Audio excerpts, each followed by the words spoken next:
Oi, galera, tudo bem? Então, de novo, no nosso novo localzinho de gravação.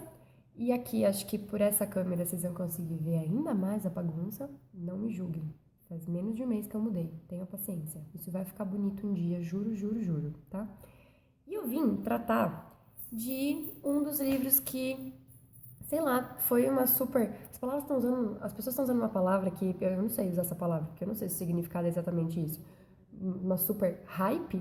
É muito chique falar isso, eu acho que eu não sei. O livro foi tipo bombástico, todo mundo só falava sobre ele, e tanto que ele saiu, todos os parceiros da Companhia da Letras receberam esse livro nessa mesma data. E aí eu falei, gente, preciso muito desse livro, porque na época então acho que tava no comecinho do canal, foi um negócio esquisito. E eu comprei o livro no maior desespero, mas por ele ser um calhamacinho, não li de início. E aí, li agora. O livro chama-se Americana, da Chimamanda Ngozi Adichie.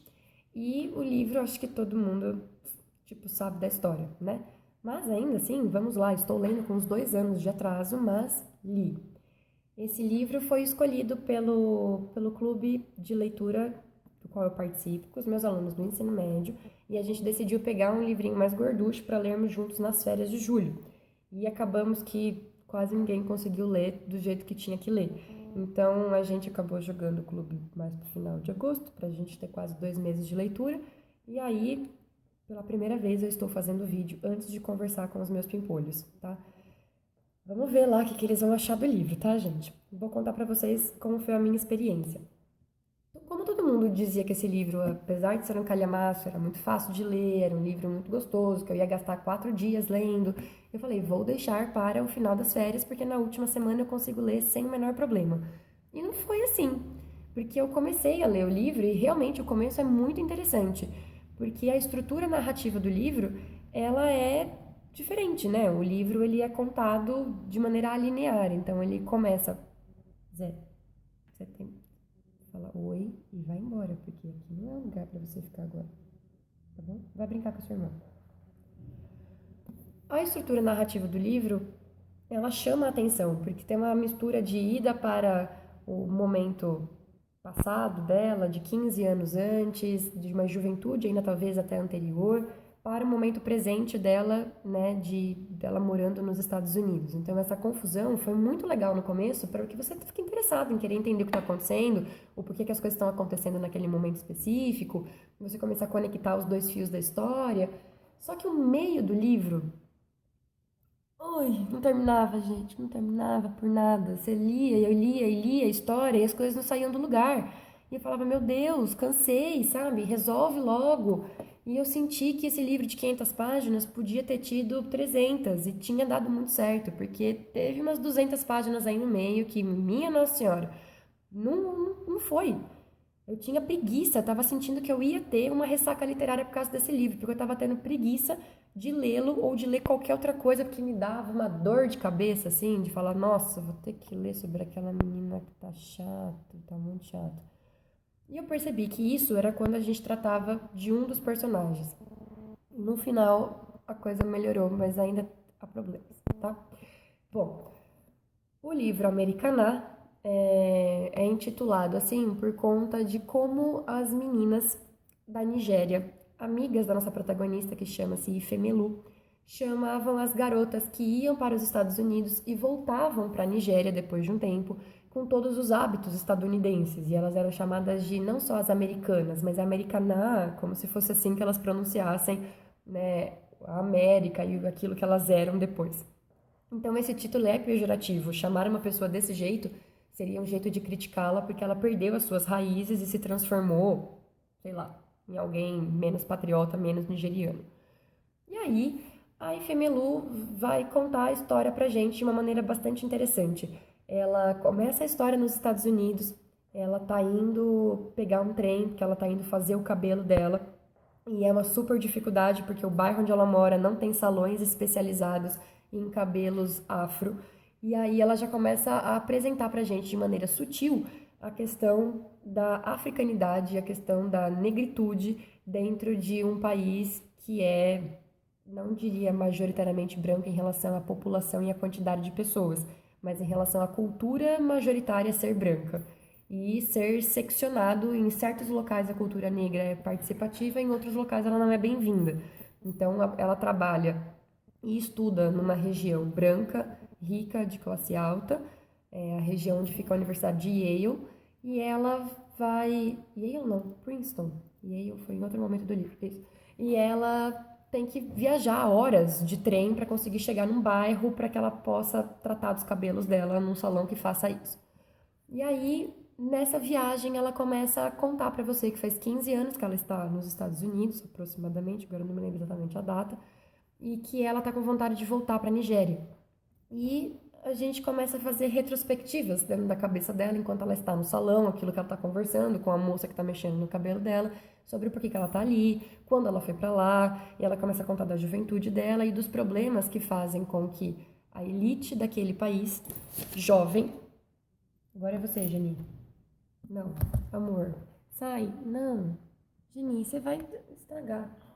Oi, eu sou a Geni. Tudo bem? Vai brincar com seu irmão, senão seu irmão vai querer subir aqui também. E, ó, já subiu. Joia. Muito bom. Vai pra lá. A Ifemilu, ela faz parte da elite daquela região.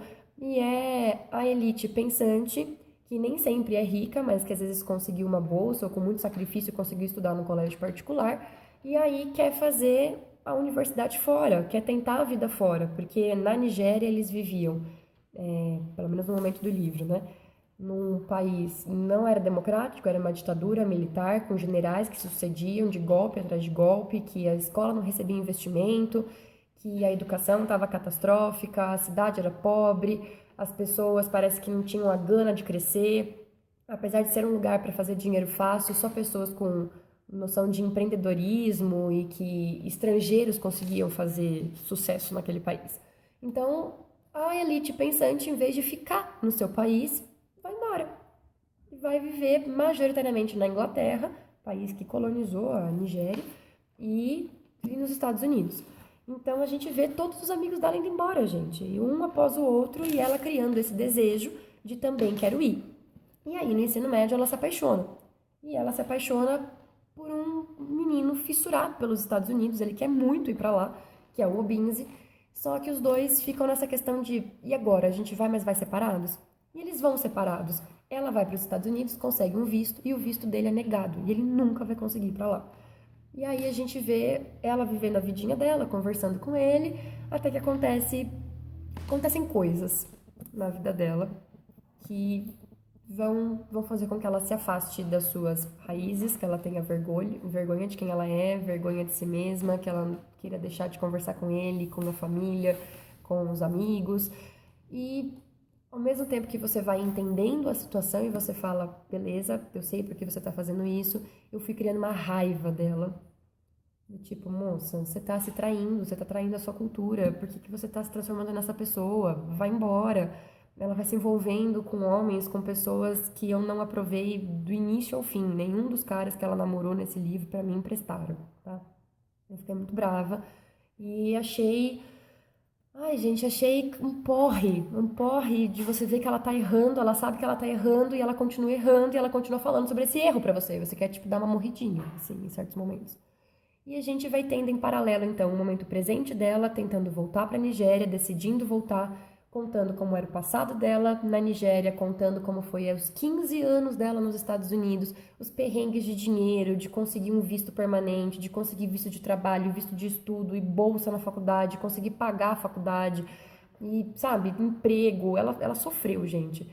E aí, isso, além de ser essa catástrofe literária, assim, só na vida dela, a gente tem intervenções do foco narrativo, que continua sendo em terceira pessoa, mas indo para a cabeça do Obinze, o que o namorado dela estava fazendo naqueles 15 anos enquanto eles estavam separados. Então a gente vai para a cabeça dele. E ele é uma personagem nem um pouco alegre ou intempestiva que nem ela é, porque ela vive, assim, terrivelmente, mas ela tem personalidade. Você sabe que alguma coisa vai acontecer, porque ela é boa, sabe? Ela vai conseguir revirar o mundo dela. Enquanto que o Obinze, ele é fraco. Ele é uma personagem covarde. Ele é uma personagem que tinha tudo para dar certo, com uma educação maravilhosa, filho de uma mãe professora de universidade, que sempre teve um incentivo para fazer tudo, e ele não consegue fazer aquilo dar certo, gente. Às vezes é uma questão de sorte, às vezes é uma questão dele ter que enfrentar a moral que ele conhece e ver quais são os limites disso. E os limites dele são muito aquém do que se espera, tá? E os capítulos dele são... gente, é muito chato os capítulos dele. Eu não gostei, porque dá uma raiva dele. E aí, eu achei que esse livro foi muito legal porque, ele tem ele fala sobre a questão do negro e do branco numa sociedade ainda bastante preconceituosa, focando nos Estados Unidos. E eu achei muito legal de como na Nigéria ela disse que ela não tinha conhecimento de raça, isso não era, ela não percebia que ela era negra, porque todo mundo na Nigéria era negro, e as pessoas brancas eram poucas, e ok, dane-se, como a Nigéria era um país negro, você ser branco ou ser negro, e ela principalmente, né, sendo negra, não era mulata, era negra, ela se sentia em casa, estava tudo bem, estava tudo certo. A hora que ela pisa nos Estados Unidos é que ela começa a perceber que, pera lá, não é bem assim. E aí ela começa a contar pra gente todos as minúcias do que é ser negro num país mandado por brancos. E ela vai falando sobre coisas assim que, tipo, desde o tratar do cabelo até a questão do arranjar um emprego, de arranjar um green card, de achar roupas que caibam no seu corpo, de como que você começa a namorar uma pessoa branca, ou se nem que você pode namorar negro, de andar de trem. E ela começa a contar de, assim, do dia a dia, sabe? Não são causos assim, uau, tipo o que a gente viu no, como chama? No Sol é para Todos, que é, nossa, é catastrófica a situação. Aqui é o dia a dia de uma pessoa negra no país branco. E é muito legal. Mas é muito legal porque ela não é aquela negra oprimida, sem educação, que se espera do tipo, ai, todo negro é pobre e não sabe nada da vida. Gente, ela veio da África, mas a África tem universidade, a África tem escolas boas. Mas é a mesma situação do Brasil, por exemplo, sabe? Pouquíssimas pessoas têm acesso a essas coisas de qualidade. E a gente vai ver que a Ifemelu, ela veio com uma boa educação. Ela é alguém. O Obins, então, meu Deus, ele é muito, sabe, com muito pra frentex, com muitas coisas, com muitas oportunidades, mas pelo fato deles serem negros. Não importa se você é um negro rico, se você é um negro com cultura, um negro com, sei lá, bonito. Não importa que você é negro, e isso tá assim estampado na cara daquela sociedade. É sensacional, porque não é aquilo que a gente está acostumado a trabalhar, tipo, o negro tem que ser pobre. Não! Sabe? Ela me tirou do meu lugar de conforto, assim, para pensar sobre um outro tipo de negritude, um outro tipo de africanidade, e que negro é tudo igual, não. Porque tem tons de pele diferentes, e ela fala sobre essa diferença, e o tipo de cabelo, como muda, quando o tom de pele também muda. Eu achei sensacional isso. E ela começou a falar que também tem um negro norte-americano e tem um negro africano. E também é uma coisa muito diferente. Eles são tratados também de maneira diferente. E você começa a ver que há uma estratificação dentro da camada supostamente baixa. E você fala, gente, o negócio assim é muito mais complicado, o buraco é muito mais embaixo.